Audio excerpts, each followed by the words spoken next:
안녕하세요. 초록색 칼피입니다. 오늘은 마음을 비우면 얻어지는 것들 읽어드리겠습니다. 오늘도 행복한 하루 보내세요. 마음을 비우면 얻어지는 것들. 가둬놓지 않으면 저절로 날아간다. 남의 독을 왜 내 머릿속에 가둬놓는가? 오래전 한 선배가 내게 전화로 뭔가 부탁한 적이 있었다. 취재 일정상 도저히 들어줄 수 없는 부탁이었다. 그러자 그의 입에서 대뜸 욕설이 바가지로 쏟아져 나왔다. 쥐뿔도 모르는 녀석이 선배를 뭐로 보는 거야. 건방진 자식. 나는 부탁을 들어줄 수 없는 이유를 설명하려고 했다. 하지만 그럴수록 그는 더욱 길길이 날뛰었다. 그러자 나도 슬그머니 울화가 치밀기 시작했다. 결국 전화로 한바탕 설전이 벌어지고 말았다. 화에 휩싸이니 뒷목이 뻣뻣해지면서 속까지 쓰렸다. 그 후 한동안 선배를 볼 때마다 욕지기가 튀어나오는 것을 참아야 했다. 누군가에게 내가 당한 일을 하소연하고 그 선배의 험담을 늘어놓고 싶었다. 잠자리에 누웠다가 선배가 말한 쥐뿔도 모르는 건방진 자식이라는 말이 뇌리를 스쳐 잠을 못 이루기도 했다. 내가 부당한 공격을 당했어. 도저히 참을 수 없어. 내가 화에 휩싸였던 건 누구 때문이었을까?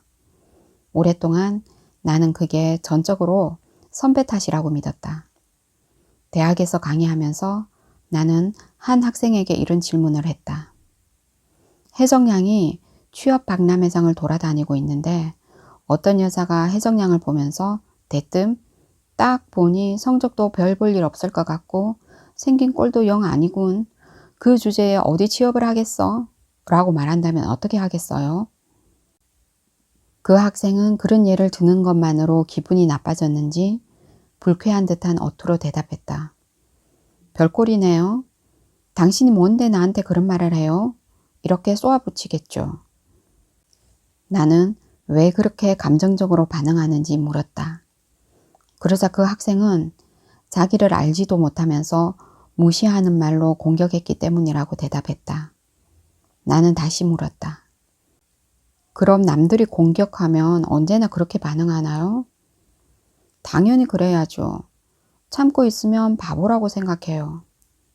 나는 고개를 끄덕이고 나서 다른 상황을 가정해 보자고 했다. 혜정양이 한 정신병원에 견학을 가게 되었어요. 병원 문은 단단한 쇠문이고 창들은 모두 쇠창살로 박혀 있어요. 분위기가 살벌하지요. 복도에 들어섰는데 한 여자 환자가 혜정양을 보면서 딱 보니 성적도 별 볼 일 없을 것 같고 생긴 꼴도 영 아니군. 그 주제에 뭔들 할 수나 있겠어? 라고 소리를 지르는 거예요. 그 여자가 혜정양을 무시했으니 이번에도 그 여자를 공격할 건가요? 아니요. 미친 여자가 미친 소리를 하는 거잖아요. 오히려 어쩌다가 저렇게 됐나 불쌍한 생각이 들 것 같아요. 아까와 같은 공격을 받았는데 왜 이번에는 화가 나지 않을까? 그건 공격자를 바라보는 시각이 달라졌기 때문이다. 저 사람에게 문제가 있다고 생각하면 문제는 그 사람에게 머문다. 화가 내게까지 번지지 않는다. 하지만 저 사람이 아무 이유 없이 나를 공격하고 있다고 생각하면 자동으로 난 공격받았다고 받아들이게 된다. 그래서 난 피해자라고 믿게 되고 무척 화가 난다. 상대가 똑같은 말을 던졌는데도 내가 상대를 어떻게 해석하느냐에 따라 나는 화가 나기도 하고 안 나기도 한다. 사실 참 간단한 문제다. 예컨대 당신이 길을 걷고 있는데 어떤 낯선 여성이 다가와 불쑥 이렇게 외쳐댄다면 어떨까? 당신은 의사야. 당신은 화가 나지 않을 것이다. 무슨 문제가 있는 여자라고 받아들이기 때문이다. 하지만 만일 어떤 다른 여성이 눈을 부릅뜨고 이렇게 쏘아붙인다면 어떨까? 당신은 바보 얼간이야. 즉각 화가 치밀 것이다. 난 난데없는 공격의 피해자라고 생각하기 때문이다. 이 생각을 머릿속에 꾹 짓눌러 가둬두면 화는 더욱 부글부글 끓어오른다. 직장에서 혹은 가정에서 세상살이에 지친 많은 사람들이 때로는 악에 받쳐 많은 화를 내뿜는다. 곁에 있던 사람들이 영문도 모른 채 덩달아 화를 낸다. 화는 독이다. 머릿속에 독을 가둬놓고 있으면 고통스럽다. 그래서 기회만 있으면 남에게 독을 뿌리려 든다. 한 여성은 남편이 습관적으로 자신을 공격하고 비웃는 말을 하는 바람에 남편의 목소리만 들어도 가슴이 두근거린다고 한다. 남편은 나를 보기만 하면 뭐가 그리 불만인지 늘 공격을 해대요. 누구에게 문제가 있는가? 남편에게 문제가 있다. 하지만 그녀는 버릇처럼 이렇게 생각한다. 왜 자꾸만 아무 죄 없는 나를 공격하는 거지? 자신을 피해자로 받아들이니 실제로 피해를 받게 된다. 하지만 생각을 돌려 이렇게 받아들인다면 얼마나 독에 절어 있으면 매일 저렇게 독을 뿜어댈까? 독통에 빠져 절규하는 남편이 오히려 피해자로 여겨져 측은해 보인다. 남이 내게 던지는 독을 받을 것인가 말 것인가? 그건 전적으로 나의 선택이다. 왜냐하면 남이 내 머릿속에 뛰어들어 독을 집어넣을 수는 없기 때문이다. 만일 언급결에 남의 독이 이미 내 머릿속에 들어와 버렸다면 얼른 이렇게 되뇌어라. 독아, 나한테 날아왔니? 내 머리는 활짝 열려 있으니 우주로 되돌아가렴. 이렇게 되뇌면 날아왔던 독이 우주로 되돌아간다. 내 머릿속엔 독이 들어있진 않은가? 한 지인이 이런 이야기를 들려주었다. 그녀에게는 10살짜리 어린 남자아이가 있다. 그날은 아이 혼자 저녁을 먹게 되었다. 저녁을 먹은 뒤 아이는 기특하게도 이런 생각을 했던 모양이다. 오늘은 엄마가 늦게 오는 날이지 설거지나 해놓을까? 아이는 낮은 의자를 가져다 놓고 그 위에 올라섰다. 헐렁한 고무장갑을 끼고 엄마가 하는 것처럼 행주에 세제를 두어 방울 떨어뜨린 뒤 거품을 냈다. 그릇을 닦고 수저를 닦았다. 그러고는 컵을 집어드는 순간이었다. 쨍그랑. 유리컵이 싱크대 아래로 떨어져 박살나 버렸다. 때마침 엄마가 들어왔다. 어머, 이게 웬 난리니?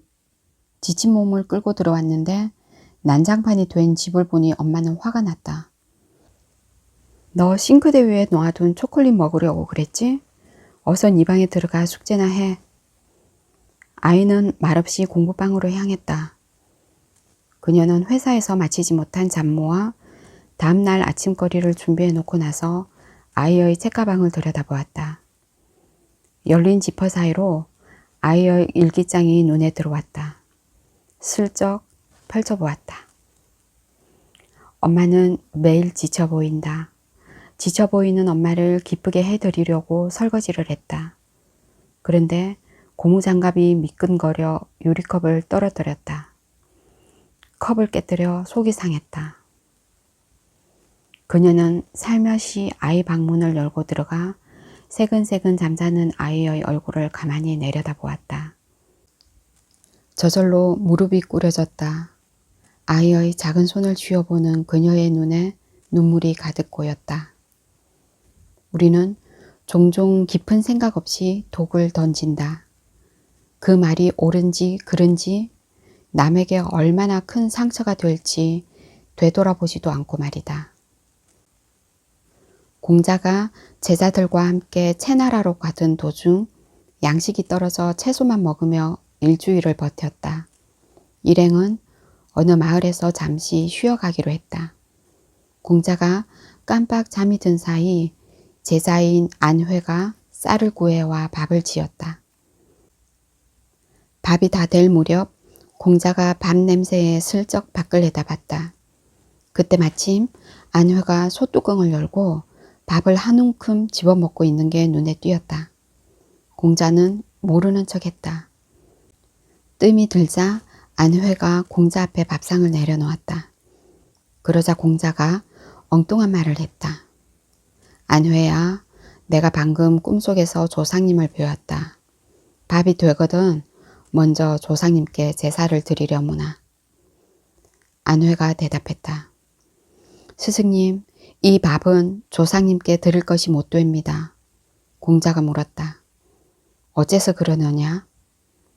제가 뚜껑을 연 순간 천장에서 흙먼지가 떨어졌습니다. 스승님께 드리자니 더럽고 버리자니 아까워서 제가 그 부분을 이미 먹었습니다. 깨끗하지 못한 밥을 조상님께 드릴 수는 없지 않습니까? 공자는 잠시 안회를 의심한 것을 후회하며 다른 제자들에게 이렇게 말했다. 예전에 나는 나의 눈을 믿었다. 그러나 나의 눈도 완전히 믿을 것이 못 되는구나. 예전에 나는 나의 머리를 믿었다. 그러나 나의 머리도 역시 완전히 믿을 것이 못 되는구나. 따라서 내가 보는 것과 내 머리에서 나오는 것들을 깊이 되돌아본 뒤 말을 꺼내야 한다. 내 마음은 내 생각과 감정을 담는 그릇이다. 그 그릇에 나쁜 생각들이 담겨 있지는 않은지 자주 들여다봐야 한다. 들여다보는 단순한 행위만으로 그릇은 저절로 말끔히 비어버린다.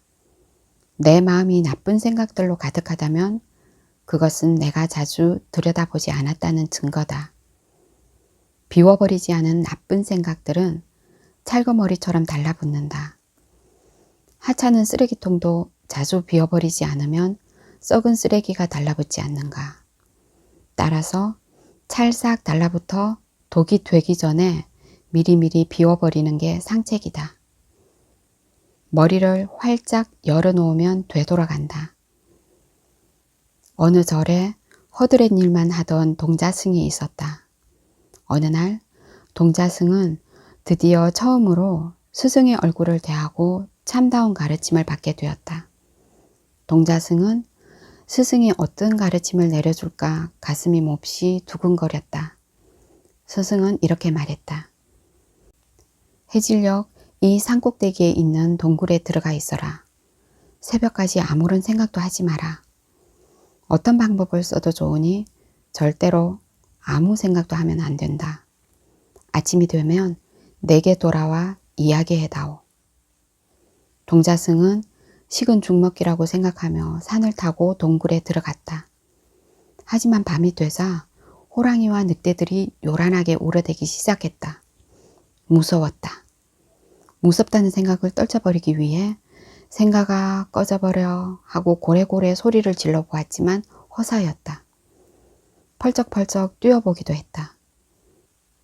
호흡을 멈춰보기도 하고 머리를 좌우로 흔들어 보기도 했지만 무섭다는 생각이 사라져 버리기는커녕 오히려 더욱 거세게 밀려들었다. 마침내 아침이 되자 동자승은 풀이 죽은 채 절에 가서 스승에게 이야기했다. 스승님, 도저히 무섭다는 생각을 떨쳐버릴 수 없었어요. 생각을 하지 말자고 온 힘을 다해 억눌렀지만 소용이 없었어요. 잔뜩 화를 낼 줄 알았던 스승은 놀랍게도 큰 소리로 웃음을 터뜨렸다. 정말 열심히 노력했구나. 내일 다시 동굴에 들어가 해질녘부터 새벽까지 무섭다는 생각만 하고 있어라. 절대로 그 생각이 끊어지지 않도록 해라.